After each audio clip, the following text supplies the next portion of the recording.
Hello, this is another one for Alex Jones. I hear, Alex, you put up the idea of putting out for the best ideas. Well, I think I have one of the better ideas that I've been trying to effect in Canada since, well, since 40 years actually, this last November. And that was 1972. The issue that came up then was the issue of finance for me, because I was being a bit of a broadcaster, doing what I could, wanting to somehow or other bring some form of thoughtfulness back into our society. And so I opened what I suppose would be called a can of worms. In fact, over the years I've gone around opening cans of worms, and people say, oh, you don't open that can of worms, John. Well, my view is, kick the can over and let the worms go about their business, unless you're going to go fishing. And the problem that the United States is dealing with in every possible level is blowback.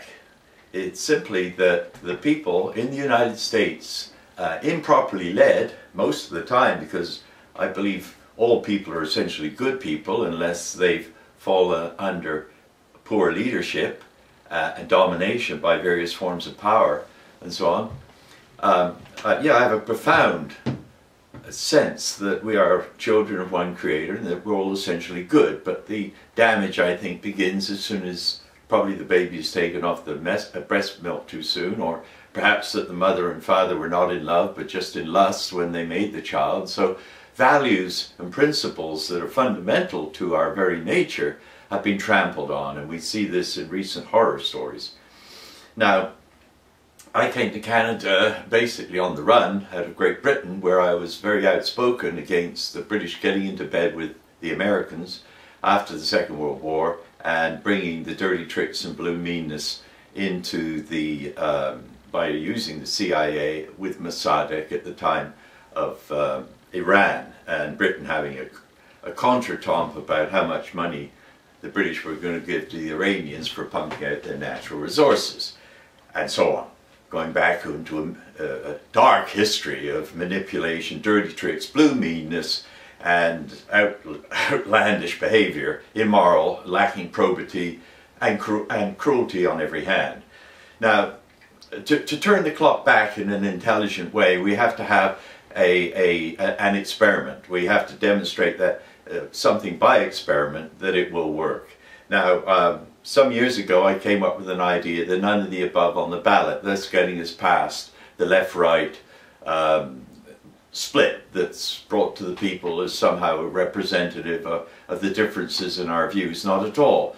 The vast majority of people, of course, are the middle class, although that's shrinking desperately each day as hard-working people are put more and more into consumerism.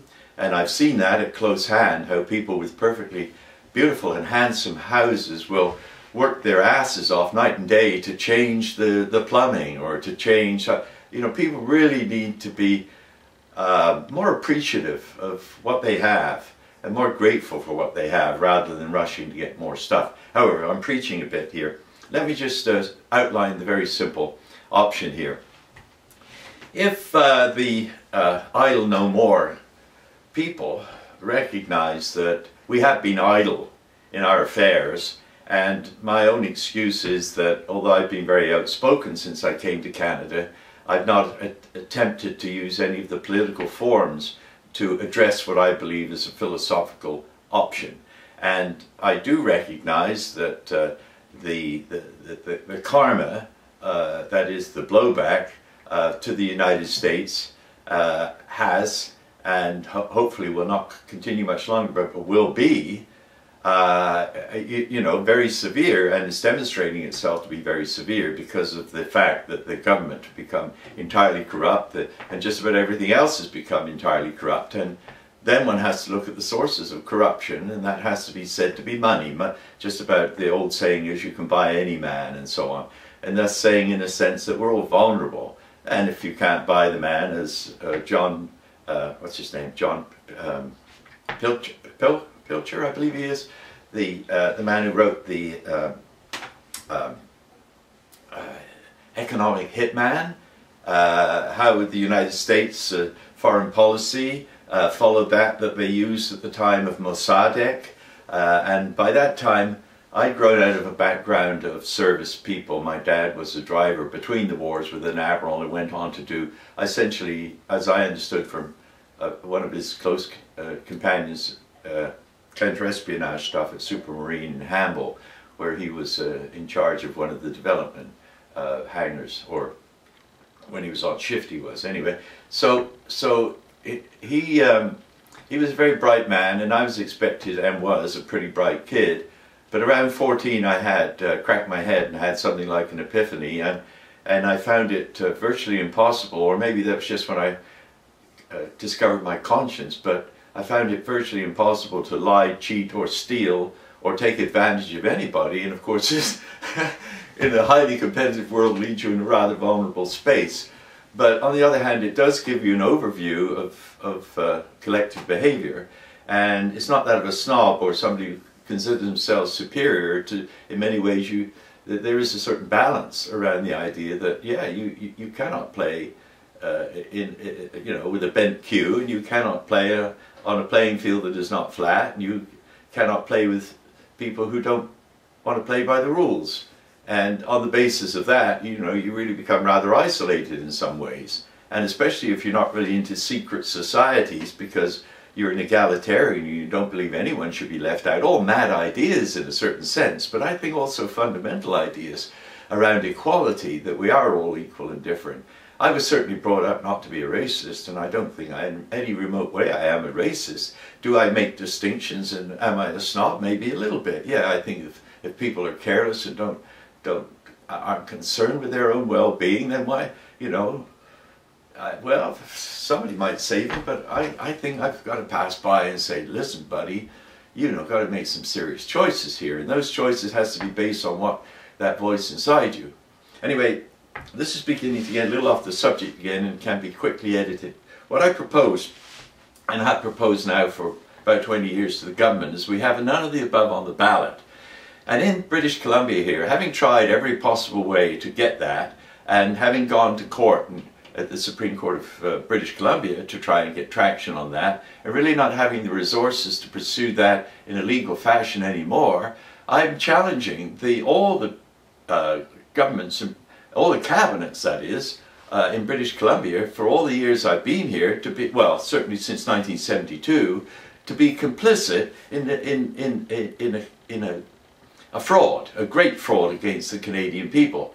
Now, since I'm not a politician and only trying to take the role of a philosopher and a forward-thinking person, with the help of a few associates who are certainly brighter knives than I am, and bring to the attention of your program that we're trying here to get this none of the above on the ballot in British Columbia, get rid of all the political parties and have a random selection to bring about an honourable settlement with our Aboriginal people, acknowledging that that was the way they did business in the old days, in the good old days, before consumerism and dirty tricks and so on began to bring competition into a world where there was harmony.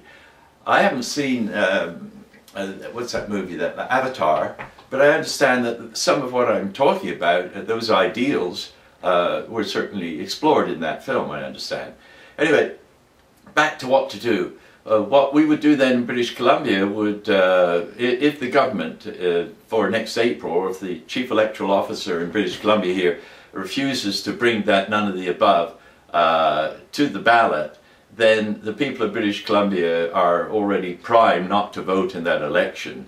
And I think we can fairly safely say that by doing so, then the whole matter of idle no more will really begin to take off, because I think that there is a lot of support among common people, the people that I've spoken to after the last 40 years, who understand the way that the use of the Bank of Canada, if properly used, until it was polluted and perverted by it happened to be during the time of Pierre Elliott Trudeau, and I blew the whistle on that, and of course that's the end of me in media, because they really don't want people that are able to explode the dynamite that they're packing away for future blowback, because that's the way it works.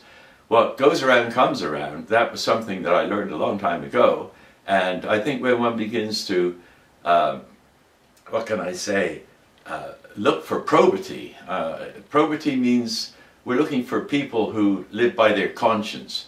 And if you feel really deeply fearful against the government, then, you know, I suppose it's entirely appropriate that people, what should I say, take up arms. And it's a pity, in a manner of speaking, that was written into the, but those old boys knew what was going on, and this neo-Zionism corporate estate bullshit has got to go. You know, I'm not angry about it, I just think how idiotic it is. And I know that my friends who, you know, the Chinese understand this very, very firmly, and the Chinese have actually got things rather firmly in hand. And I think if we begin to recognize that we're not a new world, but we're a new people, like a crew on a spaceship, then we begin to cooperate, and then we begin to pull back the armies, you know, reduce the foreign overhead. You know, the United States cannot be the policeman of the world. Nobody wants a policeman in the house. Nobody wants a policeman in the village. We know that sometimes there are psychopathic behaviors that need to be addressed, but they can be addressed now very, very clearly. And basically, I think the best way would that be to divest all these power mongers, all these banksters, all these fraudulent people that manipulate our lives, and just throw them all out and have a none of the above on the ballot. If you start from that, Alex, if you say this is a way forward, it's fair because everybody has a vote. And if we're going to be truly honorably settled on the land with the Aboriginal peoples first, and then we cannot be idle no more. We now have to begin to work towards that final evolutionary leap forward that will enable us to become a crew on a spaceship, and a happy crew.